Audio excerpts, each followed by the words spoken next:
It was just after midnight when the motion alarms started going off.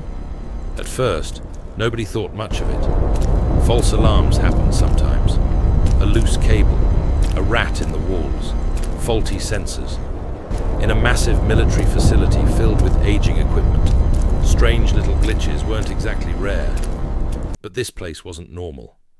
I was stationed in England for about 3 years, working night shifts inside one of the most secure facilities on the base.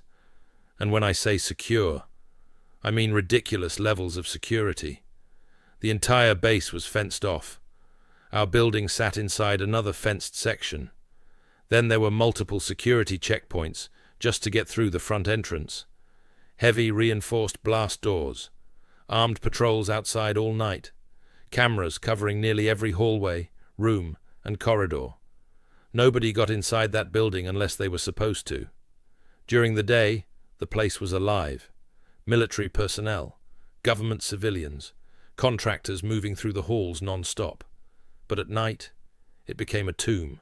Huge empty corridors, silent rooms, fluorescent lights buzzing overhead, and usually only 2 or 3 of us inside the entire facility. That night, there were 3. Me, my supervisor, and another guy working deeper in the building.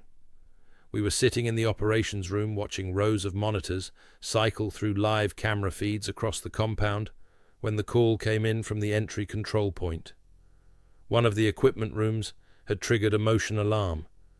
My supervisor looked over at me and sighed. "Go check it out." I remember grabbing my flashlight, even though the hallways were fully lit. Something already felt off. The walk there felt longer than usual. My boots echoed through the hallway, while the fluorescent lights flickered softly above me. Every few seconds I'd glance over my shoulder, even though I knew nobody should have been there. The equipment room sat near the far end of the facility, behind one of the reinforced security doors. I unlocked it.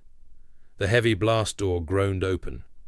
Inside was nothing but rows of machinery, server racks, cables, and humming equipment.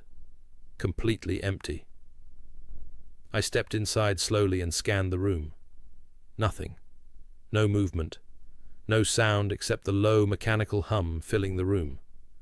I picked up the phone mounted on the wall and called the operations floor. "Yeah, there's nobody here." Then I called the entry control point. "Can you see me on camera?" A voice answered almost immediately. "Yeah, we see you." Then there was a pause. A strange pause. The kind that makes your stomach tighten before your brain even understands why. Then the guard spoke again. "We have 2 of you." I froze. I remember staring directly up at the security camera mounted in the corner of the room. For a second, I honestly thought they were screwing with me. I tried to sound calm. "Where's the other guy standing?" Another pause. Then, "At about your 5 o'clock. Every hair on my arm stood up. "Describe him." The guard answered quietly this time. "Looks about 6 feet tall, military build, wearing BD-US." My stomach dropped immediately. BD-US hadn't been standard military uniforms in years. Slowly, I turned toward the spot behind me. Nothing was there. Absolutely nothing.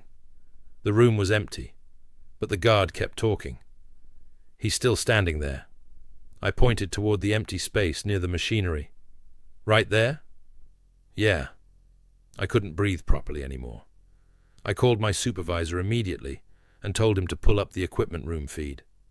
A few seconds later he muttered, "Who the hell is that?" That was enough for me.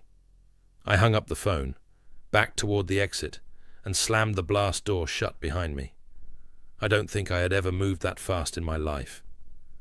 By the time I got back to the operations floor, security forces had already arrived. My supervisor looked genuinely shaken, not laughing, not smiling, actually scared. That's when I realized this wasn't a prank. 3 armed security personnel escorted me back to the equipment room. Watching them move through those empty hallways with rifles raised made the entire situation feel surreal. I remember gripping the multi-tool on my belt like it was somehow going to help against whatever this was. We reopened the blast door. The room was empty. Again. Security forces cleared the entire area. Nothing. Then the phone rang. One of the guards answered it. His expression changed instantly. More motion alarms. Not just one. Dozens. All across the facility. Different rooms, different hallways, places that had already been sealed for the night. The alarms just kept triggering, one after another. It was like something was moving through the building. Fast. Security forces spent the next hour and a half clearing room after room, while the rest of us sat in the operations center, listening to radio chatter echo through the speakers. Nothing was ever found. No intruder, no breach, no damaged doors, no explanation. And the worst part? The camera system back then didn't record footage continuously, so there was no video to review afterward. But multiple people saw it live. Separately. The entry control point supervisor saw it. My supervisor saw it. And all the motion sensors confirmed that something had moved through that facility that night. Over 30 different sensors triggered. Some of them required large movement to activate. Not insects, not wires, not small animals. Something big, something walking. We stayed trapped inside that building until sunrise. Nobody wanted to say it out loud, but the entire atmosphere had changed. Every hallway suddenly felt wrong. Every shadow felt alive. Even the armed guards looked uneasy. By the time morning shift arrived, none of us had slept.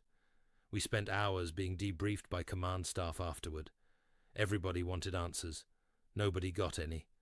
And honestly, there's one detail that still bothers me more than anything else. Those cameras were extremely high quality.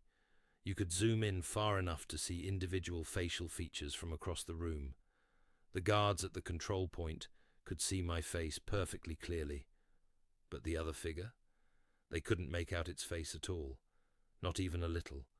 Almost like the camera itself couldn't process whatever it was looking at.